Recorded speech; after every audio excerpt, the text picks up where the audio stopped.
Bu videoda ko'p content makerlar qiladigan xatolar haqida gaplashamiz.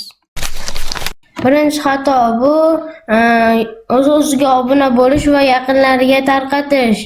Ular yangi YouTube kanal ochadi va 3, 4, 5 akkauntlardan obuna bo'ladi. Bu juda katta xato hisoblanadi.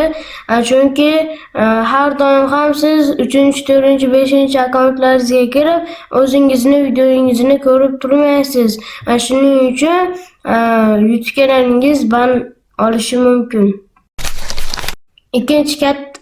Ikkinchi katta xato bu yo'nalishni o'zgartirish. Ya'ni misol uchun bugun PUBG Mobile yo'nalishida qilayotgan bo'lsa, ertaga Roblox yo'nalishida qilish. Bu juda ham katta xato hisoblanadi.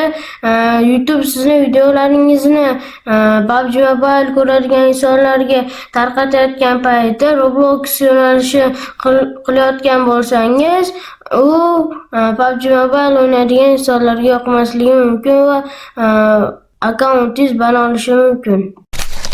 Xo'sh, sizga preview kerakmi? Unda bizga murojaat qiling. Previewlarni eng zo'rlaridan yasab berishimiz mumkin.